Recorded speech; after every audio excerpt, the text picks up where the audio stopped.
लड़का लड़की की जब शादी हुई तो अल्लाह के रसूल ने लड़के से कहा, याद रखो इस लड़की से ज़्यादा तुम्हारी कुर्बानी नहीं है।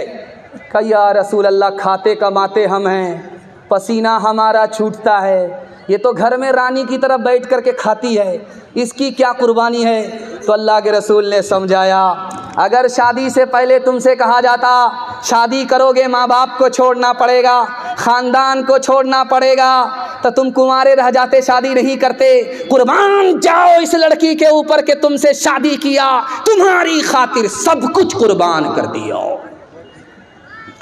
अल्लाह के रसूल कैलूला फरमा रहे थे, दरवाज़ा बंद था, आते ही फातिमा ने दस्तक दिया।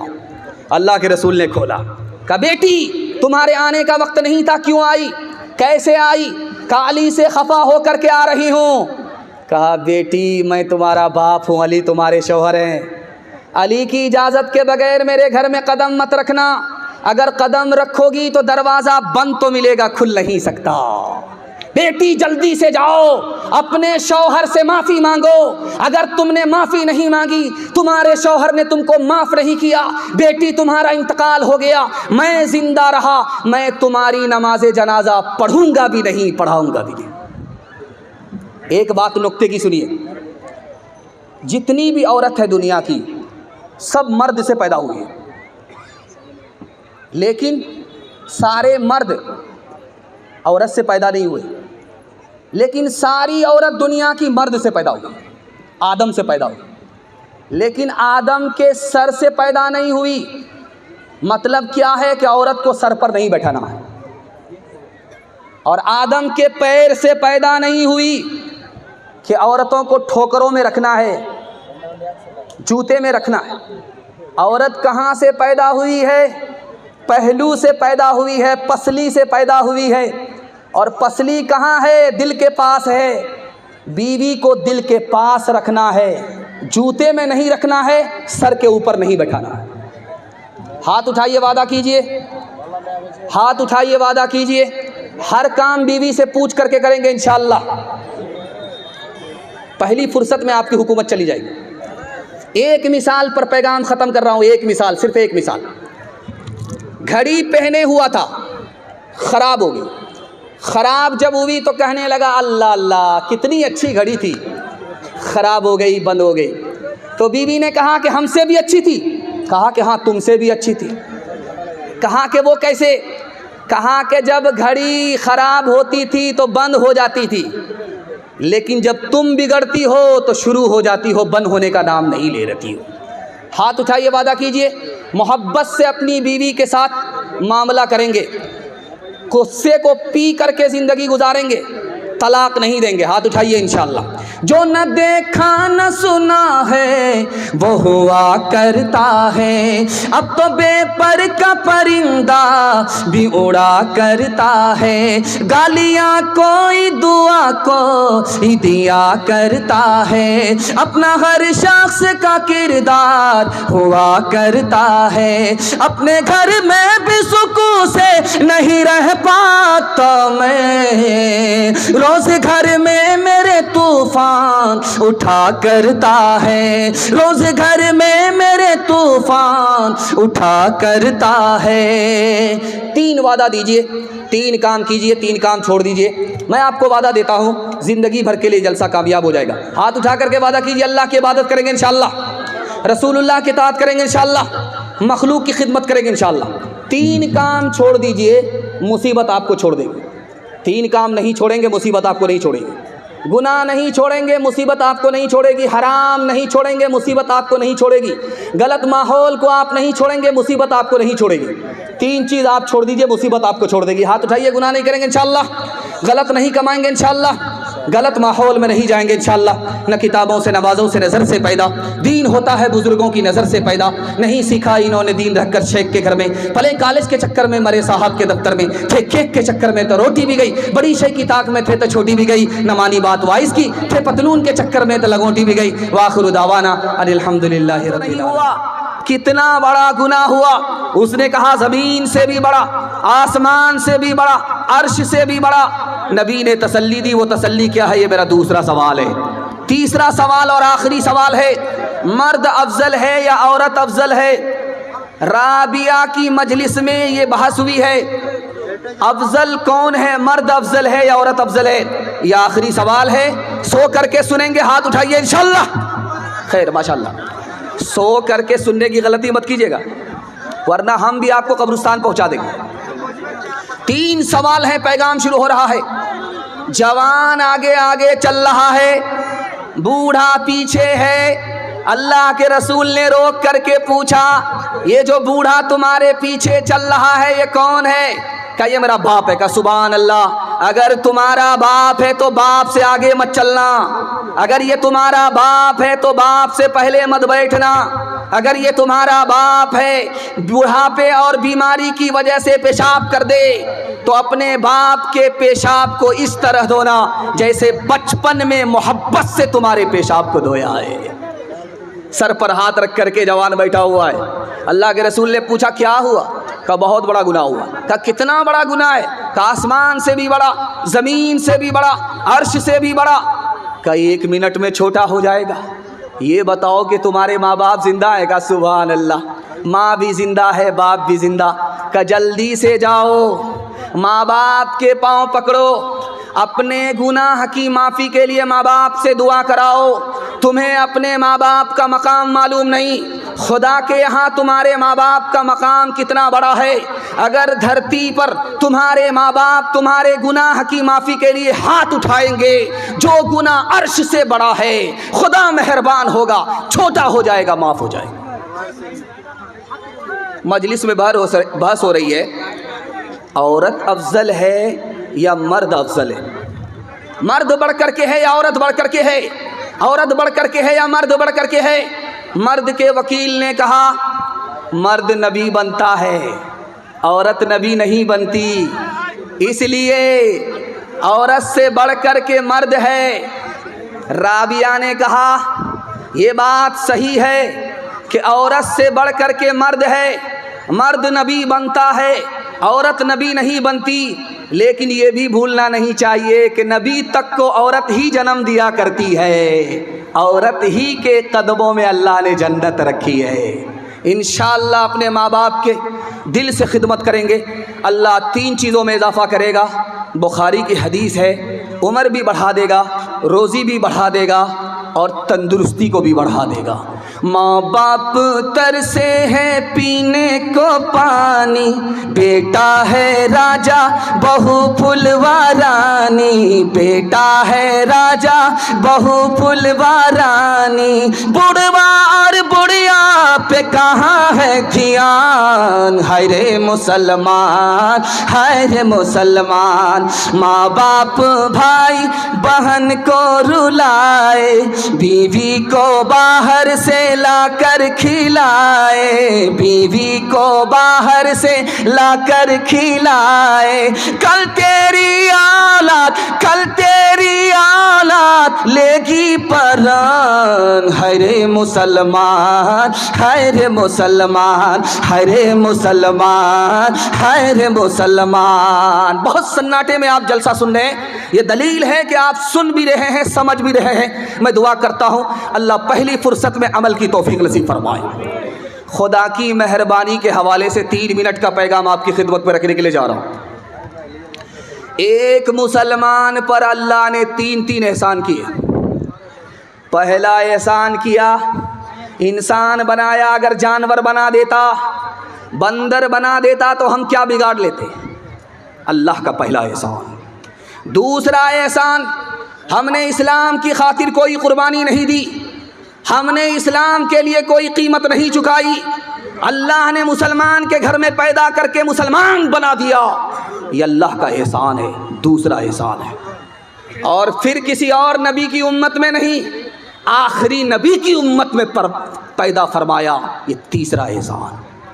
हम जब खाना खाते हैं तो एक खाने पर अल्लाह के 6 एहसान।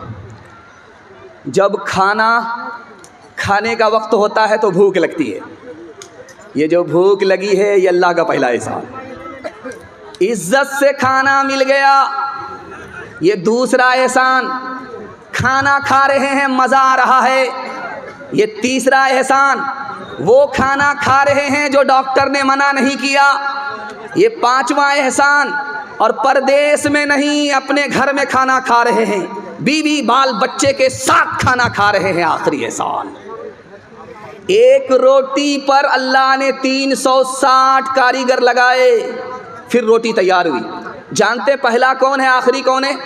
मीकाईल अलैहिस्सलाम पहला कारीगर है जिसने पानी को खजाने से खींचा और हम तक पहुंचाया। दूसरा कारीगर बाकी फरिश्ते हैं। बम्बई में बादल था, उसको खींच करके कटिहार में ले आए। दूसरे कारीगर चांद और सूरज सितारे, फिर हमारे जानवर और ट्रैक्टर। उसके बाद आखिरी कारीगर जिसने रोटी पकाया। इसलिए जब रोटी खाते हैं तो बिस्मिल्लाह, जब भूख मिट जाती है तो अल्हम्दुलिल्लाह। इतना बड़ा मजमा है। एक बात आपके सामने मैं करने के लिए जा रहा हूँ, आपका दिल बहुत मजबूत होगा। जिस आदमी को अपनी बीवी है, यह आदमी खुशहाल है, कंगाल नहीं है। जिस आदमी को अपना घर है, किराए का घर नहीं, यह आदमी अमीर है, गरीब नहीं है। जिस आदमी को गाड़ी घोड़ा है, यह बादशाह है। बादशाह होकर के परेशान क्यों है? अपने आप से परेशान है। वक्त से पहले मांगता है, किस्मत से ज़्यादा मांगता है, दूसरे की दौलत पर नज़र रखता है, बादशाह होकर के भी परेशान है। छींक आई, नबी की मजलिस में एक सहाबी को छींक आई तो अल्लाह के रसूल ने कहा यरहमुकल्लाह, अल्लाह तुम पर रहम फरमाए। दूसरे आदमी को छींक आई, आप खामोश रहे, कोई दुआ नहीं दी। उस आदमी ने कहा या रसूल अल्लाह, मेरा क्या गुनाह, मुझे छींक आई, आपने दुआ नहीं दी। तो अल्लाह के रसूल ने फरमाया कि उसको छींक आई, उसने खुदा को याद रखा, इसलिए मैंने भी दुआ में उसे याद रखा। तुमको जब छींक आई, तुमने खुदा को भुला दिया, तो मैंने भी तुम्हें भुला दिया। इब्लीस, फिरौन ने जब खुदाई का दावा किया तो लोगों ने कहा बारिश नहीं हो रही, बारिश करा दो। तो फिरौन फंस गया, मैं झूठा खुदा हूँ, बारिश नहीं होगी, मैं झूठा हो जाऊँ। इब्लीस से बोला यार मैं झूठा खुदा हूँ, अगर बारिश नहीं हुई तो मैं झूठा हो जाऊँगा, बारिश करा दे। तो इब्लीस ने अपने तमाम चेलों से कहा आसमान पर जाओ, वहाँ से जम करके पेशाब करो। बारिश हो गई। इब्लीस आया दौड़ा दौड़ा, बारिश हुई थी। तो फिरौन बोला बारिश तो हुई थी लेकिन बड़ी बदबूदार थी। तो इब्लीस बोला जैसा तू खुदा है वैसे ही ने बारिश होगी। हाथ उठाइए, वादा कीजिए खुदा की नेमत खाएंगे इंशाअल्लाह, अल्लाह का नाम लेंगे। हाथ उठाइए। मुसीबत में सब्र करेंगे, शिकवा शिकायत नहीं करेंगे। हाथ उठाइए इंशाअल्लाह। सब्र नहीं होगा, खुदकुशी करेंगे। हाथ उठाइए इंशाअल्लाह। मौत से बढ़ के वो मोहब्बत का सिला देता है, रिज़्क़ बिन मांगे भी बंदों को खुदा देता है, रिज़्क़ बिन मांगे भी।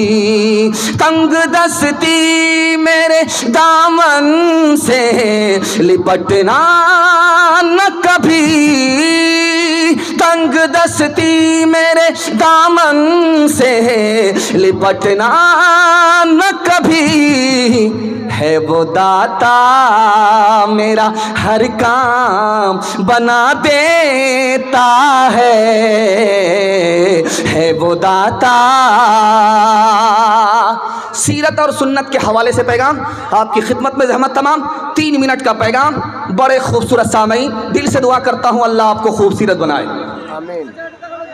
एक मूसा से मुकाबला करने के लिए कितने जादूगर आए थे? 3 लाख। 3 लाख जादूगर आए। जिस रस्सी को सांप बनाने के लिए ऊंट पर लेकर के आए, उस ऊंट की तादाद कितनी थी? 3000।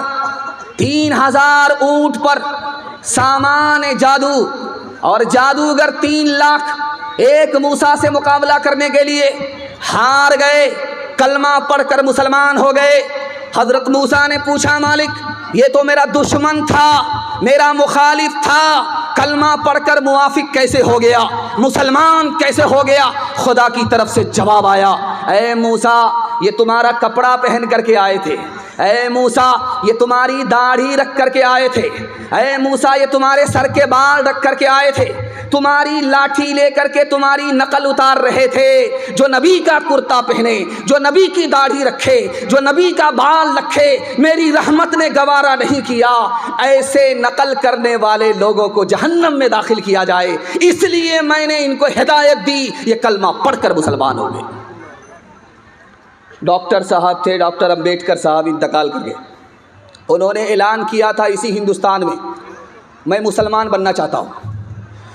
लखनऊ से मौलाना अली मियां नदवी आ गए, कहा कि डॉक्टर साहब मैं कलमा पढ़ा रहा हूँ, आप मुसलमान हो जाइए। कहा अब मुसलमान नहीं बनूंगा। कहा अभी तो आपने ऐलान किया था मुसलमान बन रहा हूँ, और मैं जब आया कलमा पढ़ाने के लिए तो आप कहते हैं कि मुसलमान नहीं बनूंगा, बात क्या है। कहा मौलाना जाने दीजिए, मैं आपका भी एहतराम करता हूँ, आप कपड़े से मुसलमान लगते हैं, आप दाढ़ी से मुसलमान लगते हैं, आप शक्ल से मुसलमान लगते हैं, इसलिए मैं आपका भी एहतराम करता हूँ, आपके मज़हब का भी एहतराम करता हूँ, लेकिन मैं मुसलमान नहीं बनूंगा, इसलिए कि मुझे 80% हिंदुस्तान का मुसलमान मुसलमान ही नजर नहीं आता। इस घर को आग लग गई घर के चिराग से। ये जो चर्च है, इस चर्च में मुरीद आया पादरी के पास, तो उससे पादरी ने पूछा तुम्हारी दाढ़ी की उम्र ज़्यादा है या तुम्हारी उम्र ज़्यादा है। बोला अभी आप भी अजीब पागल मालूम होते हैं, पहले मैं पैदा हुआ हूँ, उसके बाद मेरी दाढ़ी पैदा हुई है, तो दाढ़ी मेरी मुझसे कैसे बड़ी हो सकती है। मैं उम्र में बड़ा हूँ, दाढ़ी उम्र में छोटी है। तो पादरी ने कहा कि 10 साल पहले जब तुम आए थे तो तुम्हारी दाढ़ी काली थी, 10 साल के बाद जो आए हो तुम्हारी दाढ़ी सफ़ेद हो गई। हैरत है 20 साल में तुम्हारी दाढ़ी बदल गई, लेकिन तुम बचपन से 55 में आ गए, तुम नहीं बदले। अफसोस तो इसका। ये कटिहार है, आप यहाँ से सफ़र कीजिए पंजाब, यहाँ से आप दिखा दीजिए किसी पंजाबी को भीख मांगते हुए दिखाइए। यहाँ से लेकर के आप चले जाइए पंजाब, किसी सिख को आप भीख मांगता हुआ नहीं दिखा सकते। लेकिन जब रमज़ान से पहले जुमा का दिन होता है, जुमा के बाद हालत ये होती है कि हट्ठा कट्ठा उल्लू का पट्ठा, भीख का कटोरा लेकर के कहता अल्लाह के नाम पर दे दो, अल्लाह के नाम पर दे दो। तो लोगों ने कहा अरे भीख मांग रहे हो या फुटबॉल खेल ले, तुमको तो सर झुका करके भीख मांगना चाहिए, सर उठा करके भीख मांगते हो। तो क्या कहता है, किस बात की शर्म। मेरा दादा नेशनल फ़कीर था, मेरा बाप इंटरनेशनल फ़कीर है, ख़ानदानी पेशा है। आपको चैलेंज है, आप कटिहार से पंजाब तक किसी भी सिख को बगैर दाढ़ी के दिखा दीजिए, बगैर पगड़ी के दिखा दीजिए, हर चीज़ छोड़ देगा सिख, लेकिन दाढ़ी नहीं छोड़ेगा, पगड़ी नहीं छोड़ेगा। सिखों की तादाद इस हिंदुस्तान में इतनी कम है जैसे आटा में बाल, और मुसलमानों की तादाद इस हिंदुस्तान में इतनी ज़्यादा है जैसे आसमान पर सितारे। लेकिन मुसलमान कदम कदम पर जलील है। सिख को इज्जत की चोटी मिल रही है, जानते हैं क्यों? सिखों ने दीन और धर्म को दांत से पकड़ा, इज्जत की चोटी पर पहुंच गए। मुसलमानों ने दीन और धर्म को छोड़ दिया, अल्लाह ने ठोकरों में डाल दिया। हाथ उठाइए, वादा कीजिए, सीधा बुढ़ापे में दाढ़ी रखेंगे इंशाअल्लाह। हाँ, ज़रा जलसा ख़त्म होने दीजिए, उसके बाद मुलाकात करते हैं आपसे। किरदार बद पे खुद ही ये ज़हर, किरदार बद पे हम पे ये ज़हर मत होवी है आज, फिर दुश्मनाने दीन की कसरत हुई है आज। इंसानियत से इंसा को नफरत हुई है आज, हमसे जुदा रसूल की सुन्नत हुई है आज, मिल्लत का हाल इसलिए बेजान हो गया। दुनिया में इस तरह का मुसलमान हो गया, दुनिया में इस तरह का मुसलमान हो गया। कुरान के हवाले से पैगाम, छोटे छोटे बच्चे आपके जाग रहे हैं, अल्लाह का शुक्र है, ये कल सो गए थे, बिस्तर पर पेशाब करके गंगा बहा दिया था। आज अल्लाह का शुक्र है ये जाग रहे हैं, इनके वास्ते दुआ करता हूँ अल्लाह इनके मुकद्दर को जगाए। मैं हाथ जोड़ करके आपसे एक बात कहना चाहता हूँ, आप डॉक्टर बनाइए शौक़ से, प्रोफेसर बनाइए शौक़ से, लेकिन मकतब की तालीम दिला करके, कुरान पढ़ा करके पहले अपने बच्चे को मुसलमान बनाइए। आपका बच्चा पहले मुसलमान है, बाद में डॉक्टर है, इंजीनियर है, प्रोफेसर है। एक बात राज की सुनिए, दुनिया में कोई आलिम ऐसा नहीं है जो ये बता दे कि आपका दिल जिंदा है। दुनिया में कोई आलिम ये बता नहीं सकता कि खुदा से आपका ताल्लुक़ है। दुनिया में कोई आलिम ये बता नहीं सकता कि आपकी दुआ कबूल होती है कि नहीं होती है। लेकिन एक चीज़ हमारे घर में है, हमारी मस्जिद में है, वही बता सकती है कि हमारा दिल जिंदा है कि मुर्दा है। वही बता सकती है कि हमारी दुआ कबूल होती है कि नहीं। वही बता सकती है कि खुदा से हमारा ताल्लुक़ है कि नहीं। जानते वो कौन सी चीज़ है? वो कोई टेक्नोलॉजी मशीन नहीं है, वो बड़ा से बड़ा कोई आलिम नहीं है, बल्कि कुरान है। कुरान अगर हमारे दिल के अंदर है तो ये दिल जिंदा है। अगर कुरान दिल से निकल गया ये दिल मुर्दा है। उसकी पहचान है कि जगाने के बाद भी नहीं जागता। अगर कुरान से ताल्लुक़ है तो खुदा से हमारा ताल्लुक़, कुरान से ताल्लुक़ नहीं तो खुदा से कोई ताल्लुक़ नहीं। अगर कुरान पर अमल है तो दुआ कबूल होती है, इसकी गारंटी है। अगर कुरान पर अमल नहीं है तो दुआ कबूल होती है, इसकी कोई गारंटी नहीं। कुरान में एक लफ्ज़ है, अल्लाह की रस्सी को पकड़ो, तुम गालिब रहोगे, कोई तुम पर गालिब नहीं आ सकता। मुहय्यिद्दीन इब्न अरबी फरमाते हैं कि जानते हैं वो रस्सी क्या चीज़ है? वो कुरान है। अगर आपने कुरान को पकड़ लिया तो दुनिया आपसे शिकस्त खाएगी, दुनिया आपको शिकस्त नहीं दे सकती। एक आदमी की शादी हो गई, 1 साल हुआ, बाल बच्चा नहीं। 2 साल हो गए, बाल बच्चा नहीं शादी को। तो लोगों ने कहा कि यार तू कैसा जवान है, शादी हो गई, कैलेंडर छप ही नहीं रहा है। अब बेचारा शर्मिंदा हो रहा है, मुंह छुपा रहा है। रात के अंधेरे में खुदा से दुआ किया कि मेरे मालिक कब तक लोगों से मुंह छुपाऊंगा, बेटा ना दो सही, एक बेटी दे दो, वादा करता हूं जब उसकी शादी होगी तो दुनिया की हर दौलत दे करके रुखसत करूंगा। कबूलियत की घड़ी थी, दुआ कबूल हो गई, बेटी मिल गई। जब जवान हुई तो जेब में फूटी कौड़ी नहीं। परेशान हुआ, इमाम शाफी रहमतुल्लाह अलैह के पास आया, हजरत गज़ब हो गया, खुदा ने बेटी दिया, जवान हुई, वादा किया, फैल हो रहा है, जेब में फूटी कौड़ी नहीं है। का तुम झूठ बोलते हो, तुमसे बड़ा मालदार कोई हो नहीं सकता। का हुजूर आप मेरी गरीबी का मजाक क्यों उड़ाते हैं? न रुपया पैसा है, न सोना चांदी है, न ज़मीन जायदाद है, कुछ भी नहीं है। कह रहे तुम सबसे बड़े मालदार हो, तुम्हें पता नहीं है। तुम्हारी बेटी अभी ससुराल नहीं गई है, उसको कुरान की तालीम दो, जब ससुराल जाने लगे तो कुरान के साथ उसको रुखसत कर दो। दुनिया की कोई दौलत कुरान के मुकाबले में नहीं हो सकती। हाथ उठाइए, वादा कीजिए, अखबार रोज़ पढ़ेंगे, कुरान कभी कभी। हाथ उठा दीजिए इंशाअल्लाह। हाँ, आप लोग कलकत्ता नहीं पहुँचेंगे, सीधा रांची जाने वाले। जो सबसे ज़रूरी है, मुसलमान नहीं पढ़ते, ईमान के सहीफे को निगहबान नहीं पढ़ते, ईमान के सहीफे को।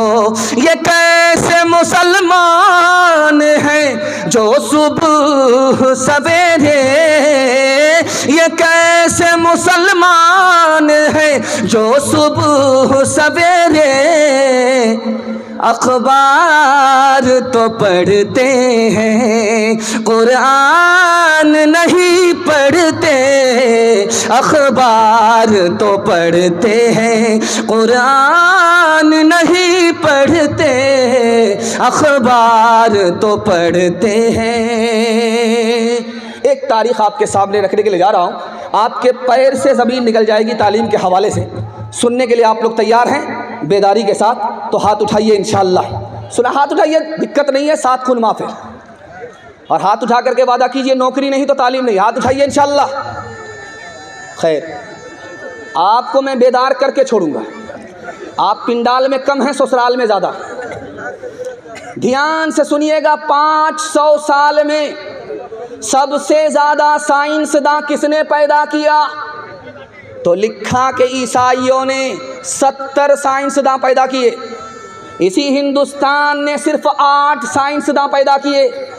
और बगल में चीन है, 500 साल में सिर्फ 5 साइंसदां पैदा किए। और 500 साल में मुसलमानों ने कितने साइंसदां पैदा किए? 106। 55% साइंसदां मुसलमान पैदा करता था। और आज की तारीख ये है कि साइंसदां में मुसलमानों का नाम ही नहीं है। 1400 साल में डॉक्टर किसने कितना पैदा किया?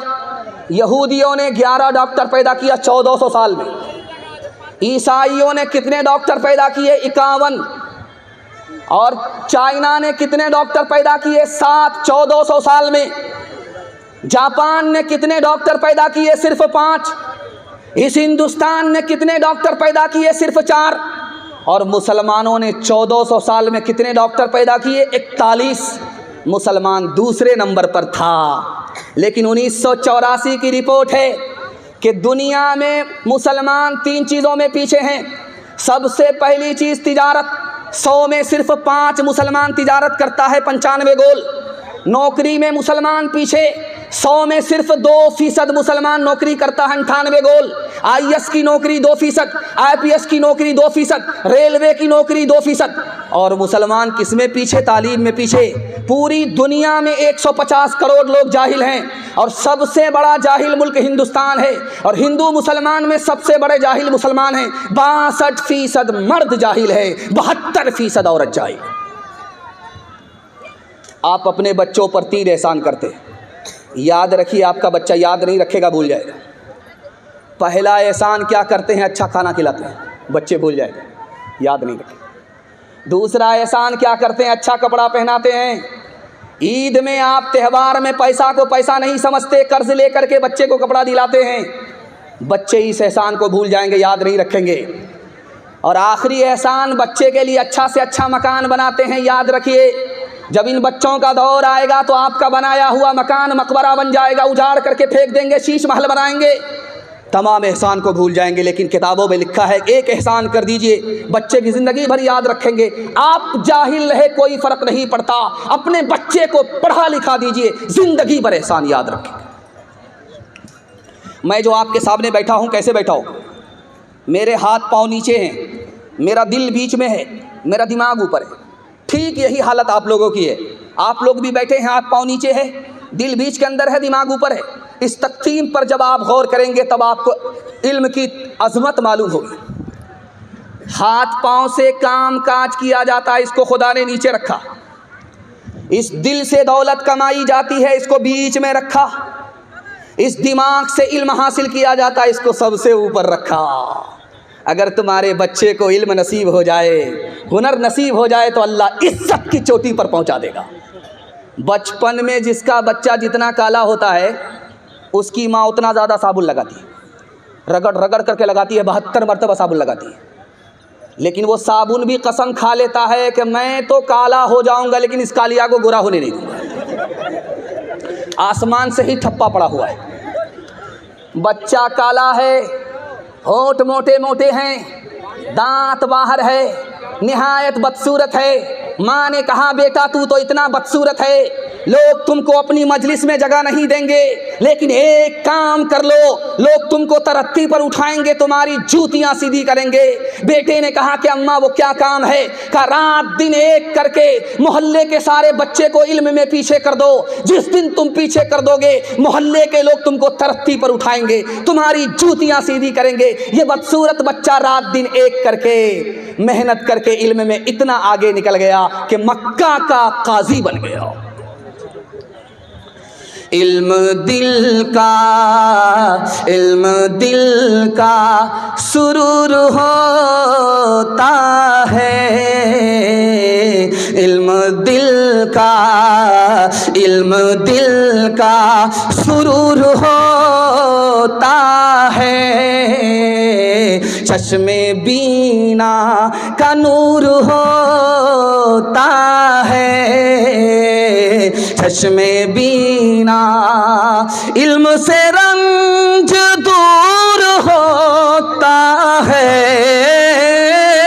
इल्म से रंज दूर होता है, दिल को हासिल सुरूर होता है, दिल को हासिल। आधा पैगाम मेरा निकल गया। मोहब्बत से आप सुन रहे हैं, मुझे भी पता नहीं चला। अल्लाह इस मोहब्बत को सलामत रखे।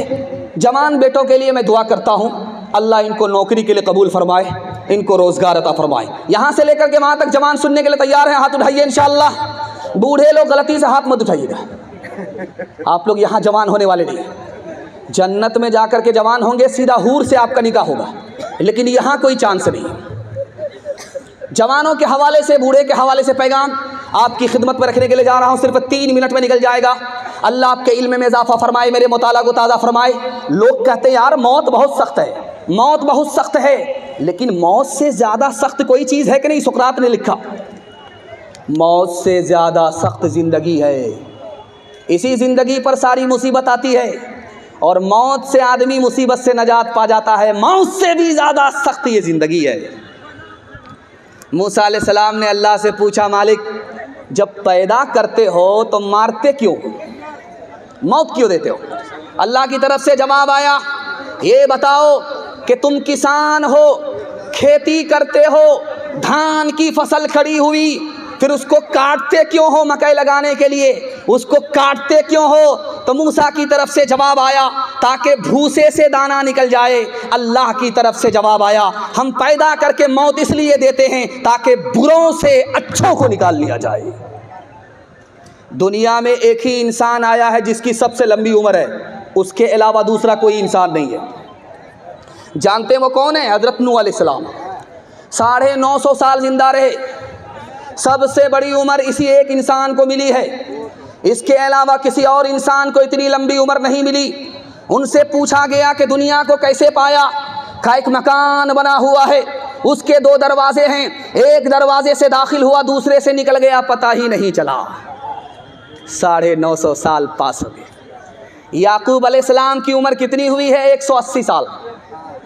जब मलकुल मौत आया तो कहा, यार बगैर नोटिस किए हुए आ जाते हो, नोटिस करना चाहिए फिर आना चाहिए। तो मलकुल मौत ने कहा 4 बार नोटिस किया। जब ये सर के बाल सफ़ेद हो गए, पहला नोटिस। जब ताकत घट गई, ये दूसरा नोटिस। जब कमर झुक गई, ये तीसरा नोटिस। जब नाती पोता आ गए, ये आखिरी नोटिस। बहरा आदमी गया बीमार की खैरियत लेने के लिए, तो बहरा आदमी बीमार से पूछ रहा, क्या हाल है? कहा मर रहा हूँ। कहा बहुत अच्छा, सुभान अल्लाह, मुबारक। दूसरा सवाल पूछा, क्या खा रहे हो? बहरा आदमी बीमार से पूछ रहा, क्या खा रहे हो? कहा कि जहर खा रहा। कहा बहुत अच्छी दवाई है, खाते रहो। तीसरा सवाल बहरा बीमार से पूछ रहा है, किस डॉक्टर से इलाज चल रहा है? तो बीमार कह रहा कि मलकुल मौत से। कहा बहुत अच्छा डॉक्टर है, इसी से इलाज कराओ, पूरा इलाज कर ही के छोड़ेगा। हाथ उठाइए, वादा कीजिए जवानी में सोएंगे, बुढ़ापे में जागेंगे। हाथ उठाइए इंशाअल्लाह। कमर झुक के मिसले कमानी हुई, कमर झुक के मिसले कमानी हुई। कोई नाना हुआ, कोई नानी हुई, कोई नाना हुआ, कोई नानी हुई। उनके बालों में गालिब सफ़ेदी हुई, उनके बालों में गालिब सफ़ेदी हुई। कोई दादा हुआ, कोई दादी हुई, कोई दादा हुआ, कोई दादी हुई। ये पूरा मजमा मालदार बनना चाहता है। मसनद रसूल पर बैठ करके मैं ज़मानत लेता हूँ आप मालदार बन जाएंगे, लेकिन आपको करना है 2 काम। कुछ याद रहे या ना रहे, इसको आप याद करके ले जाइए। मैं इतनी ज़मानत ले रहा हूँ कि आप मेरा गिरेबान पकड़ सकते हैं, कभी भी आप मेरा गिरेबान पकड़ सकते हैं, लेकिन आपको दो काम करना है। मालदार बनना है तो दो काम करना है। पहला काम हलाल कमाना है, हलाल। दूसरा काम हिसाब से खर्च करना है। अगर आप हिसाब से खर्च करते हैं, हलाल कमाते हैं, मैं गारंटी लेता हूँ कि आप गनी होंगे, गरीब नहीं हो सकते। ध्यान से सुनिएगा, 70 बार कोई अपनी गर्दन कटा ले, एक बार नहीं 70 बार अगर उसको मौका मिल जाए, ऐसा तो मौका मिलता नहीं है। अगर मिल जाए, हदीस कहती है वो राहे खुदा में गर्दन कटा दे और हराम खा रहा है, फिर भी हराम का गुनाह 70 बार गर्दन कटाने के बाद भी माफ नहीं होगा। दुनिया पानी की तरह है, कुरान कहता है। जानते हैं क्यों? पानी में जो घुसता है वो भीग जाता है, जो दुनिया में घुसता है दुनिया की मोहब्बत उसमें घुस जाती है। पानी जब ज़्यादा आता है तो सैलाब आता है, तबाही आती है। जब दुनिया ज़्यादा होती है तो आदमी का दीन तबाह हो जाता, और जब पानी का रंग बू मज़ा ख़राब होता है तो पानी ख़राब हो जाता। जब हलाल के साथ हराम मिलता है तो दीन बर्बाद हो जाता है। समाज में आप देखेंगे कि कुत्ता को टांग उठा करके पेशाब करता है। कभी आपने गौर किया कि टांग उठा करके ये पेशाब क्यों करता है? कुत्ते को टांग उठा करके आपने देखा है पेशाब करते हुए? किताबों में लिखा है कि ये टांग उठा करके इसलिए पेशाब करता है, इसको भी पता है कि पेशाब नापाक है। अगर टांग नहीं उठाएंगे तो बदन नापाक हो जाएगा, लेकिन जब आगे चलता है, पखाना देखता है, मुंह से उठा लेता है, वहाँ इसका तकवा जवाब दे देता है। हराम कमाने वाले का हाल भी यही है। उसका कपड़ा देखेंगे बिल्कुल झकास, उसकी टोपी देखेंगे बिल्कुल झकास। पेशाब पाखाने से अपने कपड़े को बचाता है, लेकिन पेशाब पाखाने से जो बदतर हराम है उसको हलक के नीचे उतार रहा है। जैसे वो समाज का कुत्ता है वैसे ही हराम खाने वाला। आखिरी नमूना आपकी खिदमत में रखने के लिए जा रहा हूँ, बहुत ध्यान से इसको सुनिएगा। खाना काबा का तवाफ चल रहा है, मुसलमान तवाफ नहीं कर रहा है, कपड़ा होने के बावजूद भी उतार करके तवाफ कर रहा है। पूछने वाले ने पूछा, अरे बदबख्त, कपड़ा रहने के बावजूद भी तुम नंगा तवाफ कर रहे हो? उस मुशरिक ने जवाब दिया, मैं नंगा तवाफ इसलिए कर रहा हूँ कि मेरा कपड़ा हराम का है, इसलिए इसको उतार करके तवाफ कर रहा हूँ। वो मुशरिक होकर के भी हराम को हराम समझे, हम मुसलमान होकर के भी हराम को हराम ना समझें, तो दुनिया की जिल्लत का मुँह किसको देखना पड़ेगा? ये चेन्नई है जहाँ से लुंगी तैयार होती है, शानमार का लुंगी तैयार होती है चेन्नई। यहाँ पर निकाह हो रहा था, तो काजी साहब ने रजिस्टर को मुकम्मल करने के बाद कहा, रजिस्टर मुकम्मल हो गया है, 3 लाख काजियाना जमा करो तब निकाह पढ़ाऊँगा। कि यार बड़े बेशरम काजी हो, दाढ़ी टोपी रख कर के डिमांड करते हो 3 लाख का हमसे बड़े बेशरम तो तुम हो। शादी सुन्नत है, सुन्नत में सादगी होनी चाहिए। तुमने शादी को फैशन बनाया, एक शादी में 30-30 लाख बेशर्मी से खर्चा किया। जब तुमको शर्म नहीं है तो हमको भी शर्म नहीं है। हाथ उठाइए, वादा कीजिए दूसरे को देख करके दिखा करके वलीमा करेंगे इंशाअल्लाह। हाथ उठा दीजिए, ठीक ठाक जा रहा है। हाँ ठीक है, आपको भेजेंगे जेल, ज़रा जलसा ख़त्म होने दीजिए। ये दुनिया दो रंगी है, ये दुनिया दो रंगी है, ये दुनिया दो रंगी है, ये दुनिया दो रंगी है। एक तरफ अंधी दौलत की पागल ऐश परस्ती, एक तरफ जिस्मों की कीमत रोटी से भी सस्ती।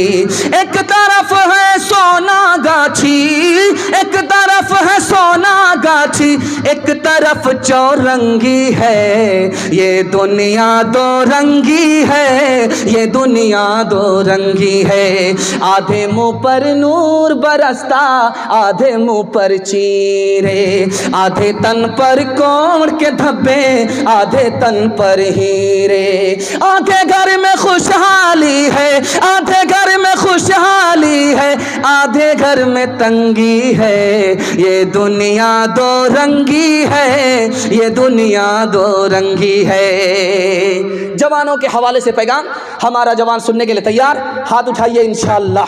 जवान लोग हाथ उठाइए, डरना नहीं। आप तो इतने डर गए हैं कि कन्या के भी मामू दूल्हा के भी मामू। ध्यान से सुनिए कि जवानों के हवाले से पैगाम है। हमारा जवान यहाँ बड़ी तादाद में है।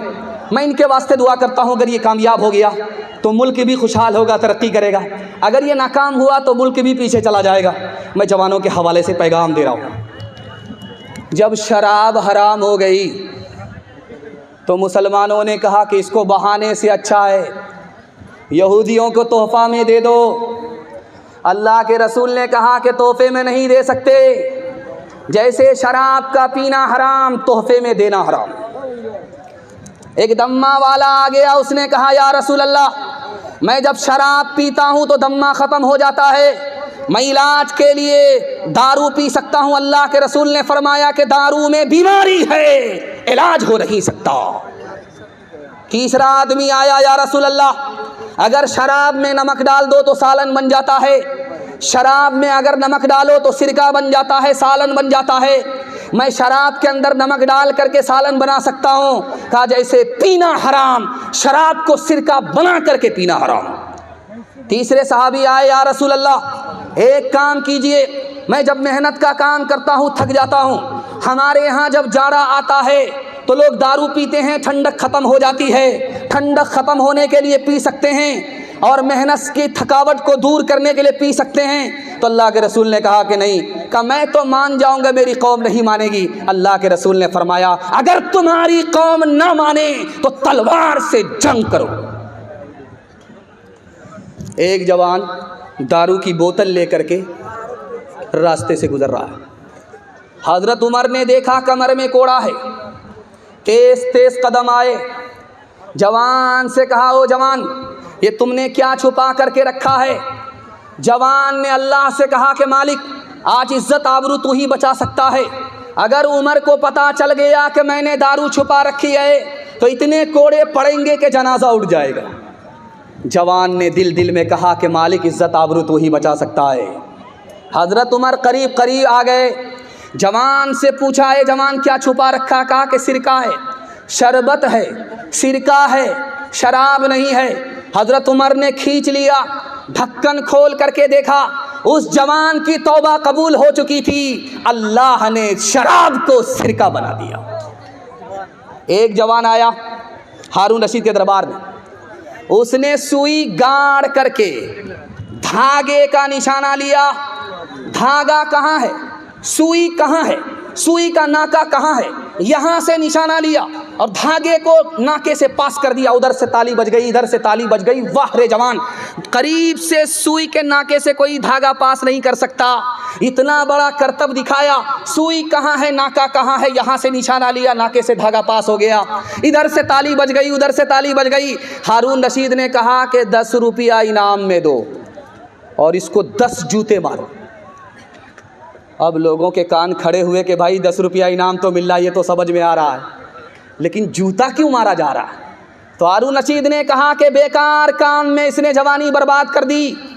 अगर ये पढ़ने लिखने के पीछे होता, इल्म और हुनर के पीछे होता तो कहाँ से कहाँ पहुँच जाता। ये भीख मांगने वाला नहीं होता, भीख देने वाला होता।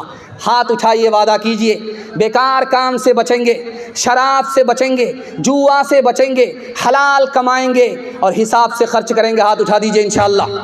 शादी बगैर डिमांड के नहीं करेंगे। हाथ उठाइए इंशाअल्लाह। कौन मकबूल है, कौन मरदूद है, कौन मकबूल है, कौन मरदूद है। बेखबर क्या खबर तुझको क्या कौन है, कौन मकबूल है, कौन मरदूद है, कौन मकबूल है, कौन मरदूद है। बेखबर क्या खबर तुझको क्या कौन है। जब तुलेंगे अमल सबके मीज़ान पर, जब तुलेंगे अमल सबके मीज़ान पर, तब खुलेगा कि खोटा खरा कौन है। कौन मकबूल है, कौन मरदूद है। हिंदू मुसलमान भाईचारा के हवाले से पैगाम देने के लिए जा रहा हूँ। बिल्कुल 3 मिनट का आधा से ज़्यादा पैगाम निकल गया। औरतों के हवाले से 3 पैगाम दूंगा। 5 से 7 मिनट में मेरे हिस्से का जलसा मुकम्मल हो रहा। बाउंड्री क्रॉस तो नहीं कर रहा। अल्लाह अकबर। बिल्कुल मेरा वक्त जो है मेरे साथ चल रहा है, आपका भी वक्त आपके साथ चले, लेकिन ससुराल में बराबर नहीं रहना, घर में रहना। अगर घर छोड़ करके ससुराल में रहेंगे तो घर जमाई, दामाद और कुत्ता दोनों बराबर। फैसला आपके हाथ। ध्यान से सुनिएगा, तेज़ी के साथ निकल जाएगा। हिंदू मुसलमान भाईचारा के हवाले से सुना रहा हूँ। आप निज़ामुद्दीन गए हैं दिल्ली, तो आप देखेंगे कि निज़ामुद्दीन, ख्वाजा निज़ामुद्दीन का मकबरा है दिल्ली में। उसी मकबरा के हवाले से निज़ामुद्दीन मशहूर है। जब वो ज़िंदा थे तो एक आदमी आया, कहा मैं आपको तोहफ़ा देना चाहता हूँ। कहा क्या तोहफ़ा देना चाहते हो? कहा कैंची आपको तोहफे में देना चाहता हूँ। कैंची, कैंची जिससे कपड़ा काटा जाता है, वो कैंची आपको मैं तोहफे में देना चाहता हूँ। उन्होंने कहा मुझे कबूल नहीं है, मुझको सुई दे दो, कैंची मत दो। मैं जोड़ने के लिए आया हूँ, मैं काटने के लिए नहीं आया हूँ। महात्मा गांधी जी गुजर गए, उन्होंने हिंदू मुसलमान से कहा कि मैंने हिंदू से हाँ को निकाला, मुसलमान से मीम को निकाला, मुसलमान से मीम को निकाला, और हाँ से हिंदू से मैंने हाँ को निकाला। हाँ को जब मीम से मिलाया तो हम हो गया। हम दोनों हिंदुस्तानी हैं। जब हिंदुस्तानी हिंदू भी है, जब हिंदुस्तानी मुसलमान है, तो मुसलमान और हिंदू का झगड़ा कैसा है? कबीर दास ने कहा एक दोहे में कि रावण के बारे में आप लोग जानते हैं, 1 लाख पोता था, 1.25 लाख नाती। लंका की जो कोठी है सबका मालिक था, लेकिन आज रावण कहाँ है, कोई उसका नामो निशान नहीं है। तो गुरु कबीर दास कहते हैं कि किसी भी हिंदू को आप खड़ा करके उसको पूछिए कि ये दुनिया जाने वाली है, तो वो बोलेगा हाँ जाने वाली। किसी मुसलमान को खड़ा करके पूछिए ये दुनिया जाने वाली है, तो वो बोलेगा हाँ जाने वाली है। दुनिया जाने वाली है ये मुसलमान भी मानता है, दुनिया जाने वाली है ये हिंदू भी मानता है। कबीर दास ने कहा कि जब तुम मानते हो कि दुनिया जाने वाली है तो हिंदुस्तान भी जाने वाला है। जब तुम मानते हो कि दुनिया जाने वाली है तो हिंदुस्तान भी जाने वाला है। तो हिंदुस्तान के लिए हिंदू मुसलमान का फिर झगड़ा क्यों करते हो? जो चीज़ जाने वाली है, जा करके रहेगी, उस पर कैसा झगड़ा है? मिर्ज़ा गालिब को पुलिस वाले ने दिल्ली में पकड़ लिया, पूछा तुम कौन हो? कहा मैं आधा हिंदू हूँ आधा मुसलमान। कहा यार ये तो ब्रिटानिया बिस्कुट होता, 50-50, ये 50-50 आधा हिंदू आधा मुसलमान कौन आदमी होता? तो मिर्ज़ा गालिब बड़े मजाकी आदमी थे, उन्होंने कहा कि मैं शराब पीता हूँ आधा हिंदू हूँ, सूअर नहीं खाता आधा मुसलमान हूँ। हाथ उठाइए, वादा कीजिए हिंदू मुसलमान भाई भाई मिल कर के रहेंगे, जिएंगे मरेंगे, जिएंगे और दूसरे को जीने देंगे। हाथ उठाइए, इंशाअल्लाह जिएंगे और जीने देंगे, उसके गम में और खुशी में शरीक रहेंगे, उस पर सितम नहीं करेंगे। हाथ उठाइए इंशाअल्लाह।